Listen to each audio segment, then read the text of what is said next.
Commissioners, we are back for post-hearing review session for the mechanical void text amendment. This is the outline of topics we will cover today. So we would like to address outreach timeline, and also we would like to clarify how basic 25-foot rule works. We also would like to clarify the measurement of the mechanical floor height. And we also did some research on the how mechanical floor height changed or did not change over time, as well as CPC and BSA Relief. I think I'm missing one item in this, but we would also like to discuss unenclosed mechanical, not mechanical, but unenclosed void in general. So regarding the project outline, we've been looking into this issue for at least like the last 15 months. And as early as late 2017, DCP met with stakeholders to discuss the nature of the issue. And January 2018, council member Kalo's town hall meeting, mayor asked DCP to look into the issue. And as early as June 2018, last year, at the City Council Rosenthal Town Hall meeting, DCP committed to providing a recommendation by the end of the year. So from early summer to fall 2018, DCP has met with FDNY DOB elected officials and industry experts, including real estate, architecture, and engineering associations. And we have actually discussed the details of our proposals with those experts groups, and we have actually modified our proposal according to their input. And throughout the course of 2017-2018, there was extensive coverage on the media about our proposal and the mechanical voids in general. So this is basically addressing people or the public raise a concern about our process and timing. And our position is that this has been well notified to the public, and we are meeting all the timing requirements of the non-ULAP action. So the next slide is about how we apply the 25-foot rule. There were quite extensive discussion on and clarifications and some confusions around how our basic rule works. So this slide summarizes in a real development scenario how our mechanical void text works. So for on a 10,000 square feet zoning lot with a 40% tower coverage, which is 4,000 square feet, the chart in the slide describes how our proposal would apply. So mechanical floor height that is less than 25 feet, there's no cost associated with it. Everybody gets 25 feet mechanical space in their building. So the moment they exceed, so 30-foot scenario divided by 25 is 1.2. We round the number to the nearest integer, which is one floor worth of floor area, which means 0.4 FAR when you translate the floor area into FAR. So in the scenario of the 150 feet mechanical void, that means 150 foot divided by 25, which is 6.0. So 6 floors worth of floor area will be the cost for the development. So that translates into 2.4 FAR worth of floor area, which is more than 20% of the buildable floor area. And we anticipate development wouldn't utilize this much of a mechanical void. So the second part we would like to clarify today is how we measure the mechanical floor height. So typically when we measure floor height, we usually measure floor to floor height. So the top of the slab to the top of slab on the upper floor. Our proposal, on the other hand, is measuring the height between the top of the slab to the bottom of the slab. So this is to ensure that the mechanical floor can have full 25-foot clear space that can be utilized. However, this proposal would not be exempting the height of beams, trusses, and braces. These building features have beams have somewhat limited, like a practical limitation in terms of how deep, how high a beam could be. However, trusses and braces can be there is no practical limit. Like if you see a bridge, you see 100 feet tall trusses or braces, and braces could expand through multiple floors. So the moment we start to try to exempt those building features, it will become really difficult to really measure the practically occupiable space for mechanical void. So going forward to the mechanical space height and needs over time. So we looked back at the last 10 years. It doesn't go beyond the last 10 years because of the available data set and DOB data set and the amount of time we had between the public hearing and today. However, we believe that this 10-year range study describes how mechanical space changed or did not change over time. So there are over 700 buildings in medium density R6 throughout 8 districts. Almost zero building contained any mechanical floor in the middle of a tower. And if a building contained a mechanical floor, there were typical 10 to 20 feet range, and there was no excessive use of mechanical space. In R9 and R10 tower districts, there are over 80 buildings in these districts, and this is the area where our current proposal is addressing. And out of the 80 buildings, there are 16 buildings that had a full mechanical floor or two or more in the middle of the tower. And for those 16 buildings, mechanical floors heights ranged between 10 to 20 feet. And there was one tower that had double mechanical floors that totaled about 25 feet. And when we look into the time frame of those mechanical space heights, there wasn't any clear indication of if the size changed over time. Like I saw like in a 20-foot mechanical space as early as 2007. I saw like a 10-foot mechanical space in the middle of the study period. And there wasn't any sudden change in the typical mechanical floor to floor height. I'll note that we undertook this study because it had been said during the public hearing that there was a rapid escalation in the height, and so that's why we went back and analyzed the data to see changes over time, which didn't occur. Yes, and also to the point the chairperson made. When we look into excessive mechanical void buildings, I think there is pretty visible change over time. From 2007 to 2013, I didn't see any excessive mechanical void buildings. 2013, we started to see 80-foot mechanical void buildings, and then 2014 and beyond, it went all over, like 200 feet, 150 feet, 130 feet, 160 feet. So there seems to be very clear line, when void didn't happen, void started to happen, and then it just it went beyond any rationality.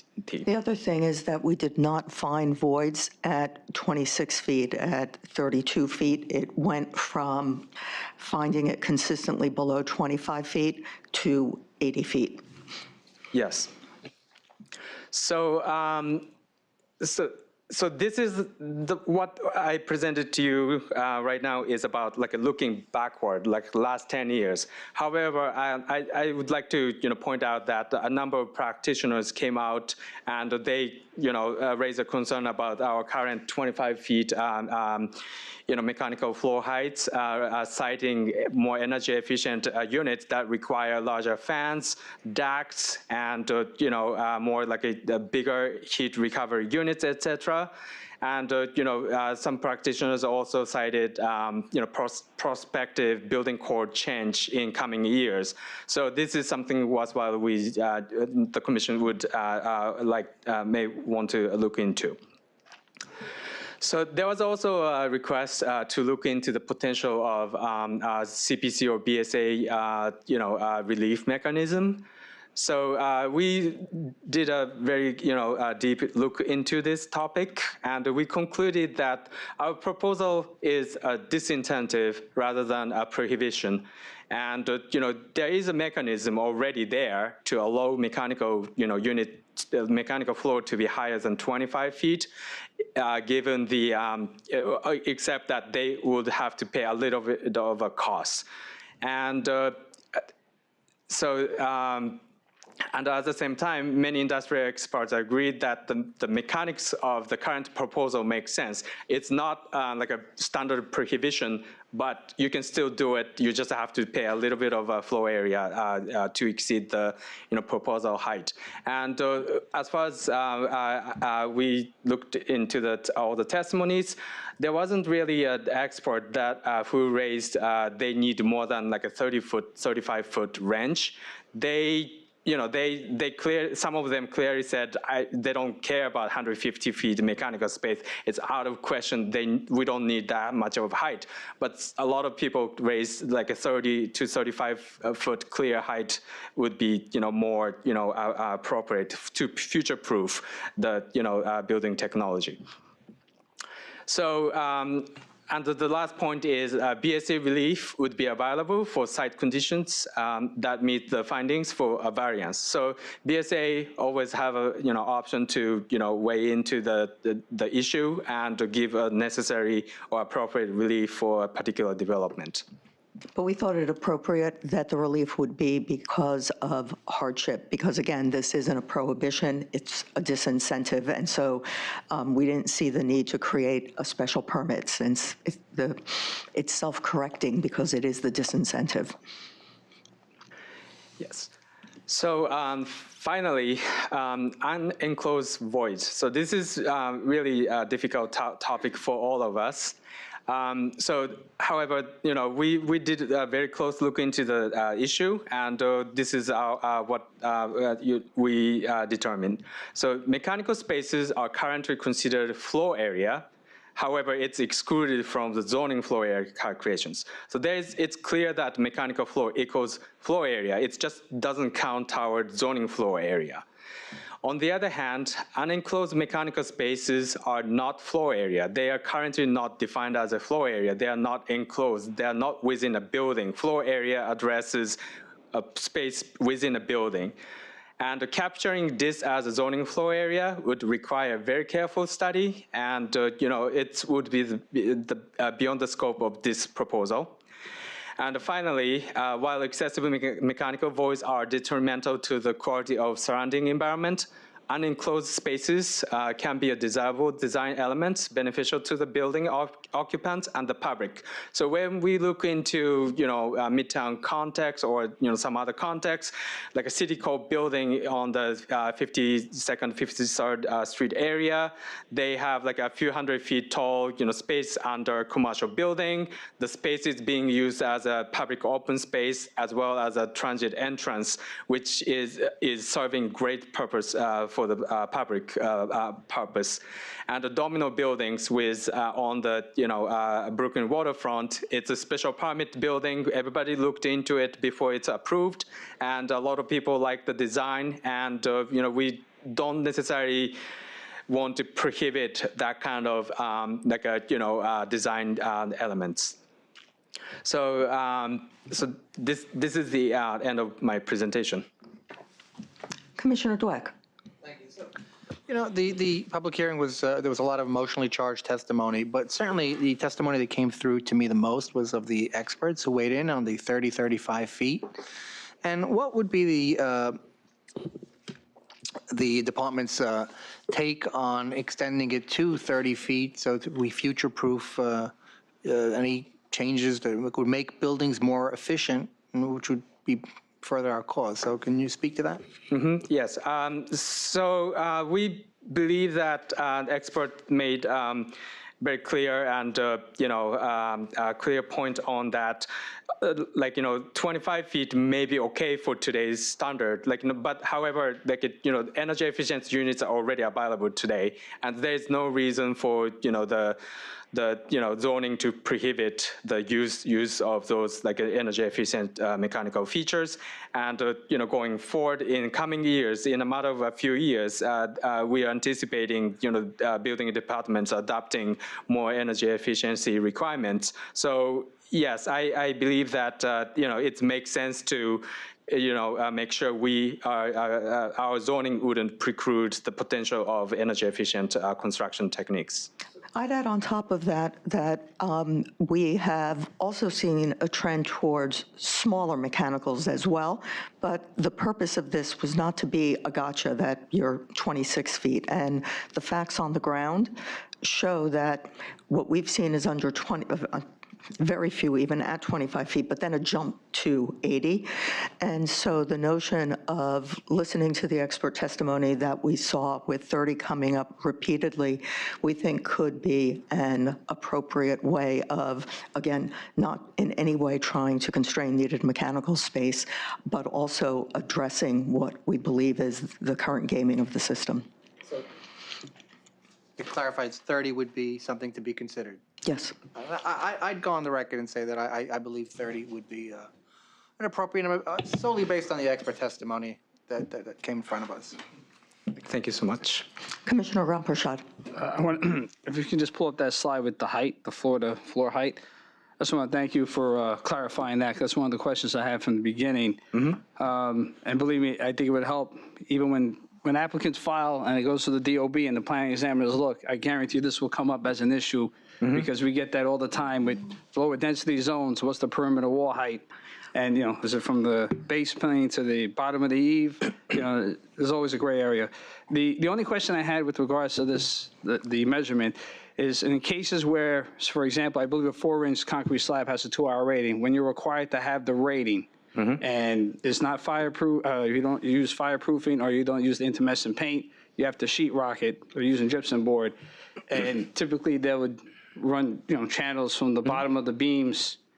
Would that be a consideration in terms of modifying the height? Well, that's a great point, but we believe that structural floors are the most clearest possible line to draw. The moment we start excluding those fireproofing features, there could be 10-foot thick forms in between the ceiling to the actual ceiling, the bottom of the structure to the actual physical ceiling. So it will become harder for the DOB to enforce. And to your point, we've been talking to DOB about this particular proposal, and the text clearly states the measurement is from the floor to the structural ceiling, and the DOB didn't seem to have any problem interpreting the text. And again, I'll elaborate. We worked hand in glove with DOB because administrability is obviously a key facet. Commissioner Levin. That gets to one issue I had, and then I had another question I wanted to ask, which is we heard a number of speakers urge us to create an interagency task force between DOB and city planning to work on these applications as they go forward, given the importance of being sure we get it, that DOB gets it right. Mm-hmm. Are you giving any thought to creating such a task force or to somehow mandating consultation between DOB and DCP?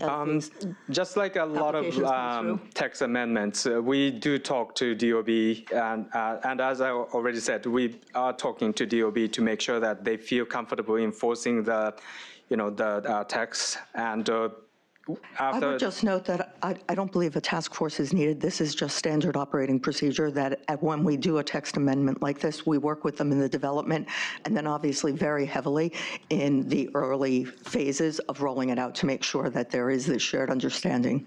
Okay, I think that having that consistency going forward is going to be very important. But so then I wanted to ask you about another chunk of testimony that we heard quite a bit about.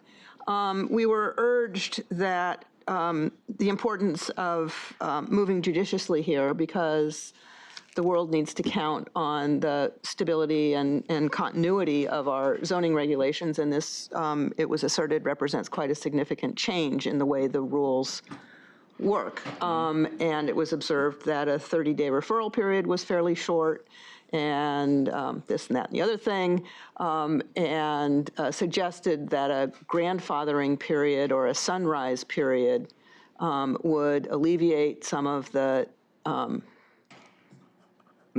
challenges that may have been created by a overly rapid, it was asserted to be an overly rapid review period. Has staff given any thought to that bundle of issues? Sure, yes. So as we have like laid out in the first slide, we've been like aiming to roll this out by the end of last year, which didn't happen. The proposal was delayed by more than a month, and there's been, we believe that there has been like enough media coverage on this topic for more than 12 months. And, at this point, every single community voted on this matter. And Manhattan, Borough President also voted on this. And I believe that there was like, enough lengthy, public input time period associated with this application. And we are not specifically looking into the potential of having a grandfathering provision. Okay.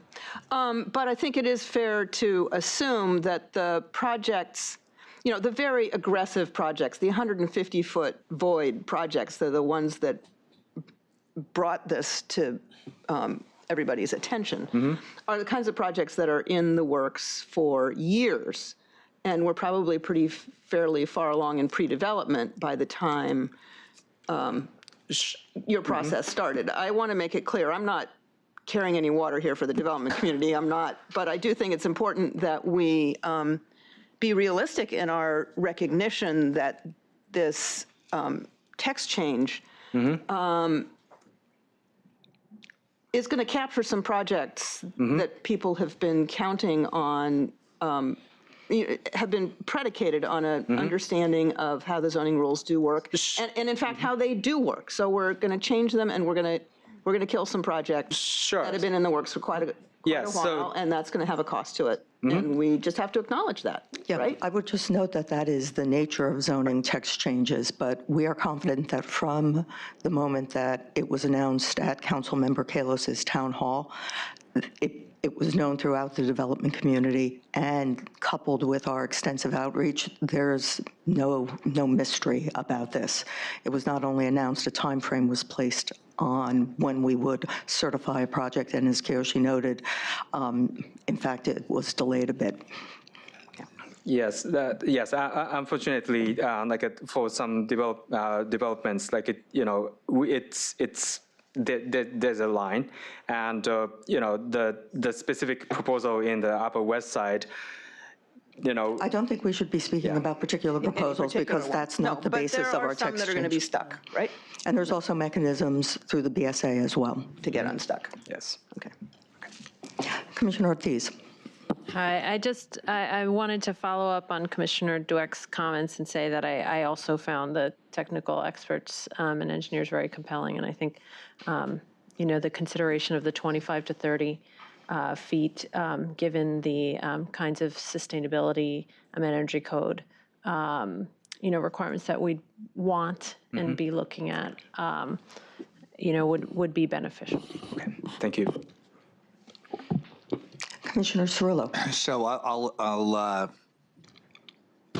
let me just add my comments to this too. First, I just want to acknowledge Commissioner Levin's remarks. I appreciate them. I think that they absolutely should be something we should be considering in the world. And while the public review process that we're going through is clearly public and people may know that we were talking and thinking and doing, that is very different than the process actually beginning and then going through the process and taking effect. And I know that what you laid out, the timeline issues that were raised, I don't believe the timeline issues that we identified were really the ones those who were raising the timeline issues meant.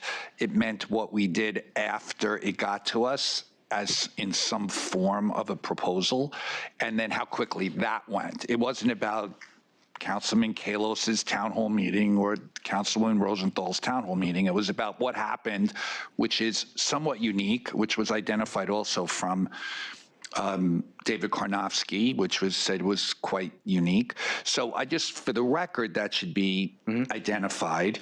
I don't think we should take lightly the fact that there are people who who are getting trapped in this process, who have invested a great deal, and the idea that they can somehow use other mechanisms to fix it is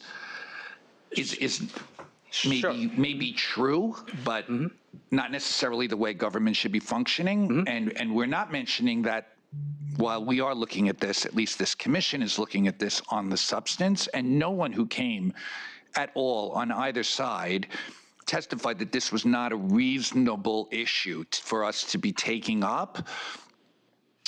But there are other things going on here in terms of why this is moving quickly and why we're not concerned about grandfathering. That is maybe not grandfathering, sunrising, whatever the expression we want to use, that would protect people who have invested in a system that existed during the time they were doing it, only to say, well, things change and then you have to deal with it in reverse.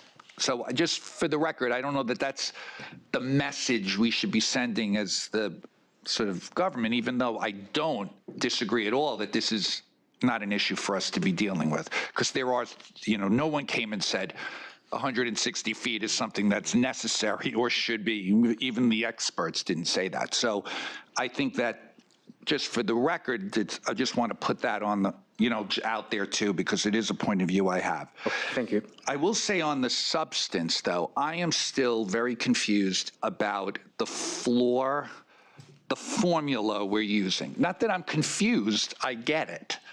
I don't agree with it.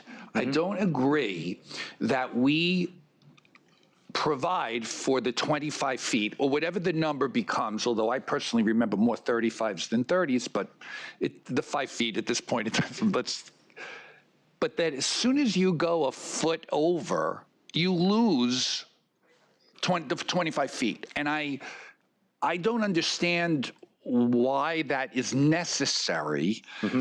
It just doesn't, it's like saying you have the right to the first 25 feet, but the minute you go over, the formula we're going to apply takes away your first 25 feet. So can you just explain the rationale? I understand disincentive, I understand whatever, but that does not make sense to me mathematically or in any other way. Yes. So, yes, I understand there are concerns around how we, measure the height and how we, disincentivize. I believe that Manhattan Borough President was also asking us to don't round, but just apply the the fractions to the floor that is being counted. We believe that yes, and I think Michael Pali also testified, and you agreed on his approach of how we should be applying our formula. We believe that our incentive is really to limit the mechanical height below 25 or 30 or whatever number we end up imposing, and it's really hard to say that the additional 25 feet on top of the first 25 feet should be excluded, which is practically 50-foot mechanical void. And we don't necessarily believe that's the way we want to go. No. That was the challenge. That Parley's argument would be, well, it doesn't make sense to count it if you only go 1 foot, 2 foot. In essence, his argument takes you to 50-foot home free, that you only pay the penalty at 50 feet.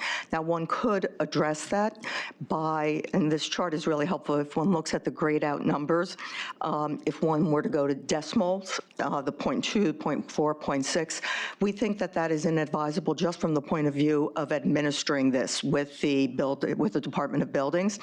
The other thing that is interesting is the law of averages means that some people who go over benefit and others don't. So for instance, 1.2 gets rounded down to 1, 4.8 gets rounded up to 5. And so again, we understand the attraction of, but wait, I only want to go to 26. We believe that if the issue were going to 26 or 27, we would see it at 25, or if, as the sentiment of the commission appears to be, to 30. It clearly is, one needs to have a bright line, and we don't think that this decimal approach to it is something that can easily be administered. Yeah, Brian, did you? Yeah, I was going to say that this is somewhat akin to our parking regulations, and that if you generate up to or less than, say, 15 parking spaces in many districts, you don't have to provide any parking at all. And then once you get over that amount, you then have to provide all the parking that's required. You don't, if you're required to provide 16, you don't get to subtract the 15 from it and then only provide 1. So that's akin to this. It's setting a threshold, and then beyond that threshold, it's the plus. And also, I'm sorry. Yes. And on top of what Ryan said, we can't have 1.2 parking spaces. We always have to see if it's 1 space or 2 space. Right. Here we are counting floors. And the moment we subdivide the floor into fractions, that breaks the floor area calculation with the actual physical space and apply a conceptual floor area onto the physical space, which is really difficult to. I hear you, and I appreciate the example. Yeah. And perhaps if we were literally discussing that right now, I may feel the same way about that provision. So I'm in consistency. For consistency's sake, but I will say this, I am not suggesting I know the answer to how this challenge gets dealt with. I don't. And maybe with more thought and real thought about this. What I do feel is that while we're calling the principle of this a disincentive, by eliminating the 25 feet, it is becoming a penalty, not a disincentive, because the 25 feet is something that is permissible and entitled. It's expected in some way. The building needs, even if they were only going to have 1 mechanical space, there would be this mechanical space. Commissioner Cirillo, we actually saw that the average was 12 feet, so. What I'm saying, I'm going by the numbers we have out here. Whatever the number is, with the formula would not be changing. Right. So if we go to 30, it's the same formula. If we go to 14, it's the same formula. The formula is what I'm having trouble with, although the floor I have, relying on the testimony and weighing all of that. But the formula, I feel, turns from a disincentive to a penalty because you are losing the basic underlying right because you're going into the next place. So that's all. I can't, I don't need to drag a dead horse on this, but I do believe there is a difference between disincentivizing and penalizing. And in this formula, forget about there's something that doesn't sit right with this, to go back to 0 the minute you cross over. And you can actually go back to 25 or 30. Right, you could go back to 25, yes. But still, we are imposing a formula that does something at 25, at 25.1. And I just, I'm just sharing that for the purposes of the continued discussion on this. Okay. I would just note that that's entirely conscious, that that's the desired disincentive. No, I understand. Yes, Commissioner Levin. There was one other issue we heard about, and that had to do with the spacing of the 75 feet. the mechanical spaces, and I think the text allows them to be every 75 feet, or 75 feet between, and we heard people saying that it should be 150 feet, and we heard, I believe the borough president said 90 feet. did you all look at that issue? Yes, we looked into the issue, and we also internally discussed what we could possibly do. And we believe that 75 feet is we have a building that needed that spacing, and going more restrictive than that, the current proposal seems to be it doesn't seem to be feasible. If I could note that we were particularly focused on large affordable housing developments because they tend not to be tall, narrow buildings. They tend to have higher mechanical needs because there are so many more units than a tall building with a smaller number of units on a smaller footprint. And so we wanted to be and we didn't view those buildings as providing mechanical spaces that were developed to artificially boost the height. And so it was with an eye towards allowing those types of buildings that we settled upon the 75 feet. Okay.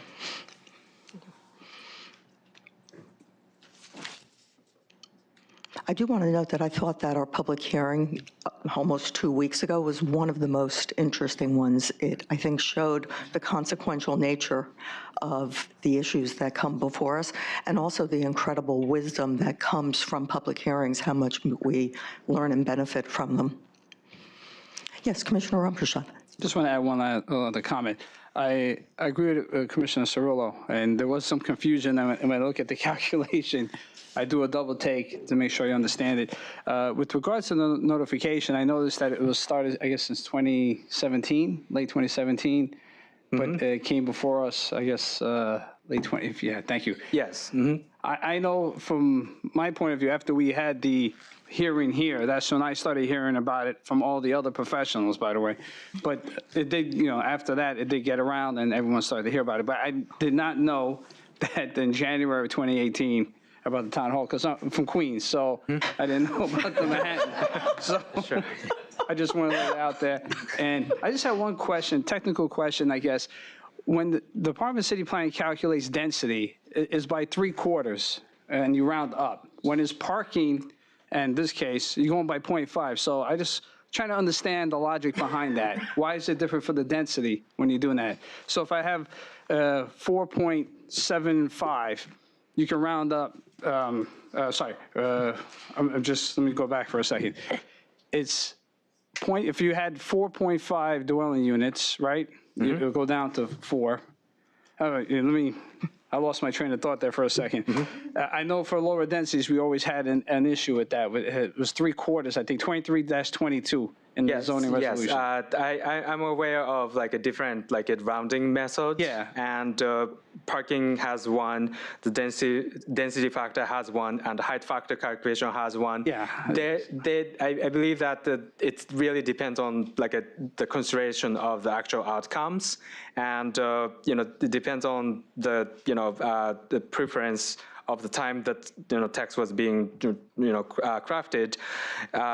Specific rounding method is applied here, and here we could argue that it should be rounding up every single time, but that seems to be it's unnecessary punitive. If you have 26 feet, you could be counted twice, which seems to be really punishing provision. So our calculation, our settlement was that just a standard rounding method, 0.5 or more, round up, less, round down. So I believe that really works for this particular scenario. Yeah. Yes. Other questions? Thank you, Kiyoshi. Thank you. All right. No other business that I have. Okay, that concludes the That review. it's 5:15. Yeah, review session of March 25th, 2019. The time is 5:11 p.m.